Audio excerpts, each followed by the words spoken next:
Welcome to the final video lecture of Module 6 and the final video lecture of Math 1150. This final video lecture is going to address Lab 11, which is going to discuss integer multiplication and division. If you have not already printed out Lab 11, please do so you may complete it along with this video lecture. In this lab, we're going to talk about the chip model, and we're going to talk about the number line model as a means to explain integer multiplication, and then we're going to define integer division, much in the way that we defined whole number division through multiplication and its inverse. To begin, though, we're going to start talking about the properties of integer multiplication. The properties of integer multiplication are very similar to the properties of whole number multiplication, and you'll be able to see some of the differences that pop up along the way. So for all integers a, b, and c, which are in the set of integers, the closure property, the commutative property, and the associative property of multiplication all hold true. So again, closure says if a and b are integers, its product is a unique integer. The commutative property says if you switch the order of the factors, a times b, it's the same as b times a. And the associative property says if you change the grouping, which essentially changes the order in which the multiplication is going to take place, so a times b first, then times c, or b times c first, and then times a, the answers are going to be the same. The multiplicative identity is the same for integers as it is for whole numbers. So 1 is the unique integer such that for all integers a, 1 times a is the same as a is the same as a times 1. The distributive property holds true for integers, multiplication over addition. The zero product property, such that any number multiplied by 0 is also true for all integers.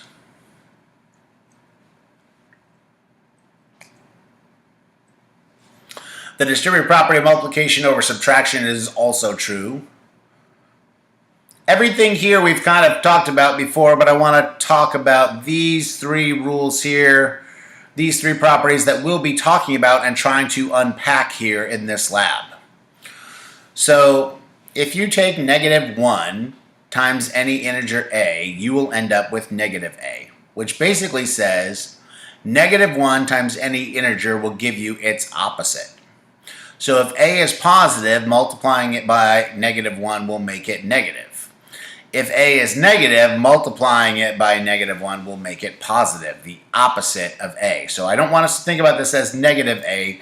Negative 1 times a will give you the opposite of a. It's a nice way to think about that.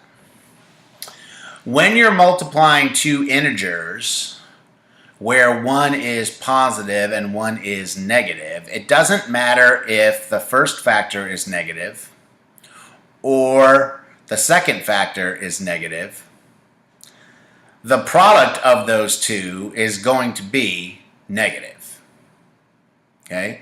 So the product of a negative and a positive, or a positive and a negative, will be negative, whereas the product of two negative integers will be positive. And these ideas here we're going to, aside from just stating them as rules or properties, we're going to talk about how we can explain conceptually why they must be true.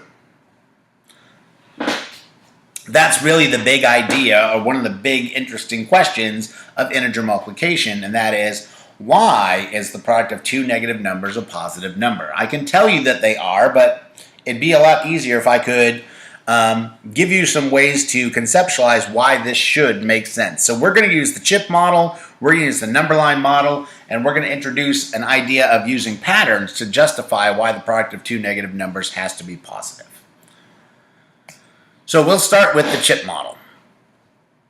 What I'd like you to do is to use the chip model of integers and the set model of multiplication, so that's A groups of B objects, to draw pictures for the following products. Explain in a sentence how you're interpreting the number sentences in terms of the models. So, draw a set that represents 4 groups of 2, 4 groups of negative 2, negative 4 groups of 2, negative 4 groups of negative 2. Okay? Draw them and explain why they should be what they are. So pause, draw, and then continue.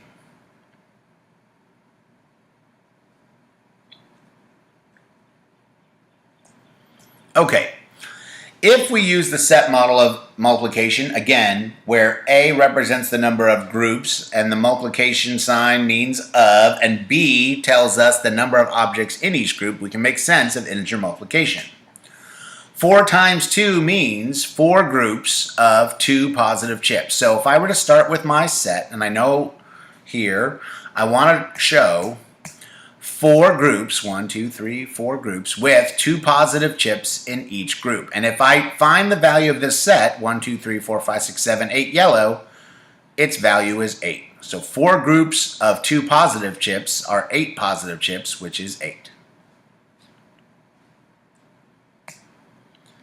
Similarly, 4 groups of -2 means 4 groups of 2 negative chips. So again, within my larger set, I'm going to show 4 sets of 2 negative chips or red chips. 1, 2, 3, 4, 5, 6, 7, 8 red chips has a value of -8. Pretty straightforward. These last two are where things get a little bit tricky.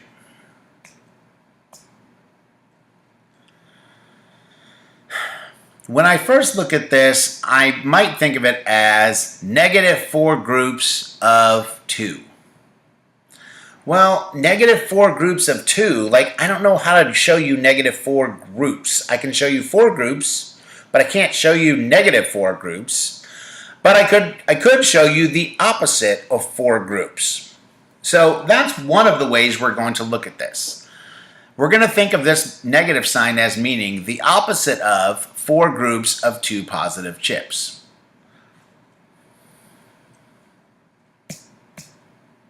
So I'll talk about this in a second.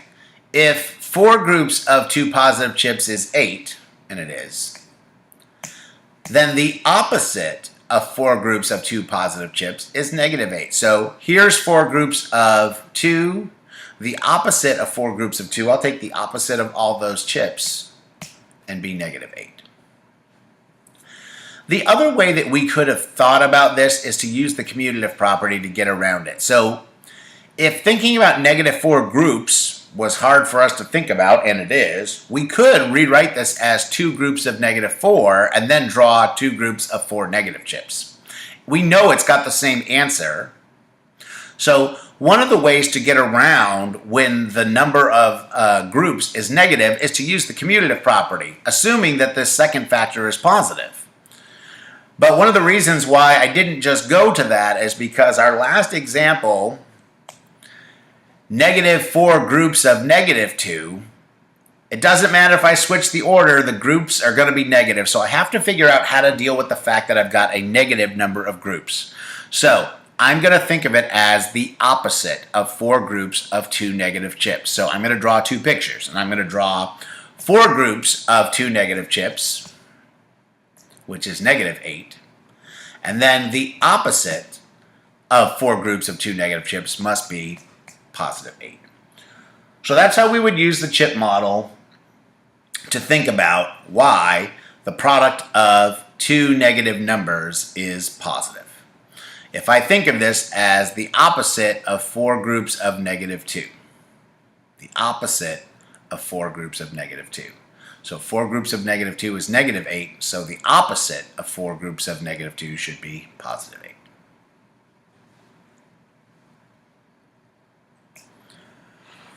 I'm going to show you another way to make a case that the product of 2 negative numbers is positive by using a pattern.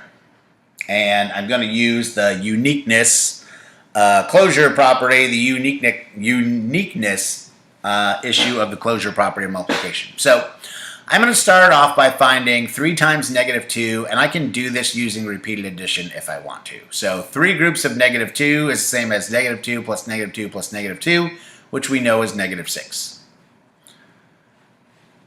And then I'm going to use the commutative property to find -2 groups of 3, which we also know should be -6. I'm sorry, -2 times 3. I'm not thinking of it in chips. So 3 times negative 2, negative 2 times 3. So if I want to find what negative 3 times negative 2 is, we want to look at this pattern. We know that 3 times negative 2 is negative 6. I can do 2 times negative 2. I can use repeated addition to show that that's negative 4. 1 times negative 2, well, I know the identity property says this has to be negative 2. And 0 times negative 2, the zero product property says this has to be 0. Well, let's take a look at the patterns going on in these 4 equations. You'll notice that the second factor, negative 2, is the same. Every time the first factor is going down by 1. 3 minus 1 is 2, 2 minus 1 is 1, 1 minus 1 is 0. And each time that the first factor goes down by 1, the product increases by 2. Negative 6 plus 2 is negative 4. Negative 4 plus 2 is negative 2. Negative 2 plus 2 is 0. Well, that means if I go minus 1 from 0, that's going to leave me with negative 1. And every time this goes down 1, this product should go up 2. So this answer should be positive 2. Negative 1 times negative 2 should give me positive 2 according to the pattern. Again, I'm going to go down 1, minus 1, and this has got to go up 2. Minus 1 and up 2. Here we can see the product of two negative numbers has to be positive. That's another way to make that argument.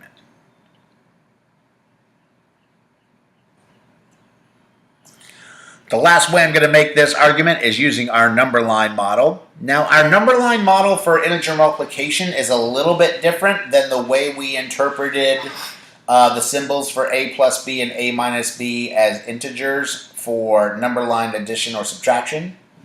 Here, when we think about a times b, we're going to interpret those symbols a little bit differently. We're going to demonstrate this by using a hiker moving along a number line. Traveling to the left, okay, which is west for the hiker, means moving in a negative direction. And traveling to the right, which would be east, means moving in a positive direction. Time in the future is going to be represented by a positive value, and time in the past is going to be denoted by a negative value. So I'll show you what that means here by looking at these examples of our hiker. So, here's our hiker, here's our number line. Again, moving to the left is moving west. Moving to the right is moving east. We're not going to worry about where he's facing, okay? We'll know which way he's facing based on which direction he is moving. So, for example, with number 1. If you are now at 0 and move east, so he's moving this direction, he's moving to the right, at 3 miles an hour, where will you be 4 hours from now? So, you'll notice my number line is in increments of 3. So, every hour he's going to move 3 miles. So, he is moving, he's at 0 and he's moving east at 3 miles an hour, and he does it for 4 hours. 4 hours from now, well, 1 hour from now, he'll be here. 2 hours from now, he'll be here. 3 hours from now, he'll be here. And 4 hours from now, he will be here on 12. He will be 12 miles east of 0, or positive 12. So, if you're moving east, that's positive 3. Moving east is positive 3 miles an hour for 3. I'm asking where you'll be 4 hours in the future, that is plus 4. So positive 3 times positive 4 is positive 12, which we knew that to begin with. If we're at 0 and moving east at 3 miles an hour, where were we 4 hours ago? Well, again, we're at 0, we're moving east, so we're facing east. And every hour, we're going to move 3 miles, okay? 4 hours ago, well, 1 hour ago, I had traveled 3 miles. I have to back up 3 miles. Another hour backs me up 3 more miles. A third hour backs me up 3 more miles. And that fourth hour means 4 hours ago, I was 12 miles west of 0, or I was at negative 12 on the number line. Because it took me 4 hours, 1, 2, 3, 4 hours of traveling 3 miles an hour to end where I am now at 0. So, moving east, so moving in a positive direction, where were you 4 hours ago? 3 times negative 4 is negative 12. If we're at 0 and moving west, so now we're moving in a westerly direction, so we're moving to the left. Again, at 3 miles an hour, you can see my number line is still in increments of 3. Where will you be 4 hours from now? Well, I'm heading this direction, and every hour I go 3 miles. So, 1 hour, 2 hours, 3 hours, 4 hours. 4 hours from now, I will be here at negative 12. I will be 12 miles west of 0. So moving west at 3 miles an hour, 4 hours in the future, I'll be at negative 12. And for our last one, negative 3 times negative 4, we're at 0. We're moving west, so we're heading to the left. 3 miles an hour. Okay, that means I'm moving west. So this is negative. 4 hours ago, well, 1 hour ago, I was 3 miles away from where I am now. 2 miles ago, I was 6 miles away from where I am now. 3 hours ago, I was 9 miles away from where I am now. And 4 hours ago, I'm 12 miles away from where I am now, which is 12 miles east of 0. So, negative 3 times negative 4 gives me negative 12. And so that leads us to our rules for integer multiplication. The product of 2 negative numbers will be positive. The product of 1 negative and 1 positive, that product will be negative.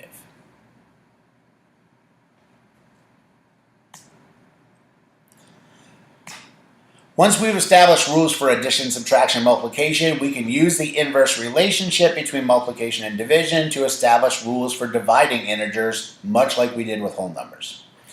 Your students, again, will have studied fact families back in elementary school, and we can reintroduce this idea to help them think about what the integer quotient rules should be. As a reminder, fact families, 4 true equations, which use the same 3 numbers, involve exactly 2 inverse operations, and those things together determine one fact family.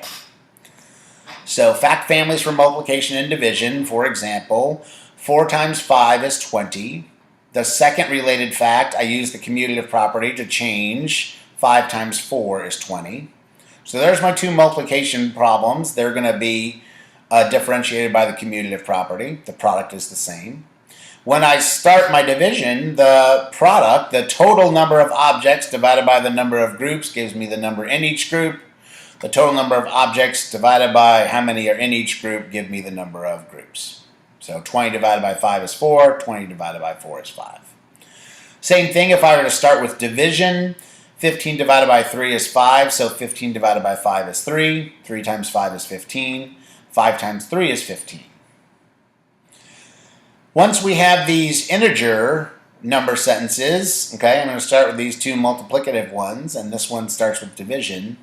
Write the rest of the fact families if you would, so you can pause, and then write, and then continue.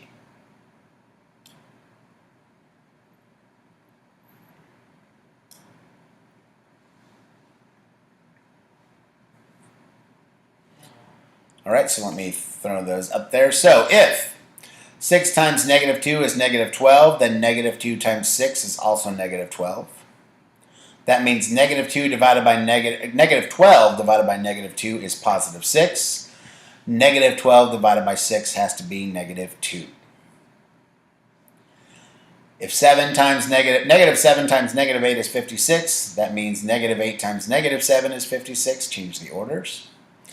56 divided by negative 8 is negative 7. 56 divided by negative 7 is negative 8. And again, we're getting this just by following the patterns of what we know has to be true for whole numbers and the way fact families work.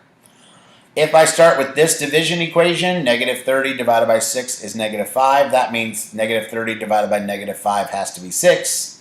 6 times negative 5 has to be negative 30, and negative 5 times 6 has to be negative 30. So, based on our fact families and our knowledge of other operations, we should be able to make a conjecture for what the rules for dividing integers should be. And that is, if you're dividing two numbers and they are both negative, the quotient will be positive. If one is positive and one is negative, the quotient will be negative. So again, our definition of integer division: if a and b are any integers, then a divided by b is the unique integer c if it exists such that a is equal to b times c. So again, you'll notice we're defining division through multiplication. So if there doesn't exist an integer such that b times c is a, then a divided by b, that quotient does not exist as an integer. For example, 6 divided by negative 2 is negative 3 because negative 2 times negative 3 is positive 6. But 6 divided by negative 4 does not exist because there is no integer to multiply negative 4 by to get 6. So the following two rules then follow directly from our rules for multiplication and from the inverse relationship between multiplication and division. The quotient of two negative integers, if it exists, is a positive integer. The quotient of a positive and a negative integer, if it exists, is a negative integer. And that takes us to the end of Lab 11. You should finish that and submit it. The final task for Module 6, our final module of this class, is Problem Set 6, so you should print, complete, scan, and submit. As always, download the problem set and print it out. Complete the tasks in the space provided. Demonstrate your work. Explain your process as clearly as you can, and make sure your final answer is clearly identified. Scan your problem set, submit it to Canvas. Please label your file with your last name _ PS6. If you've got multiple pages, please label those accordingly as well.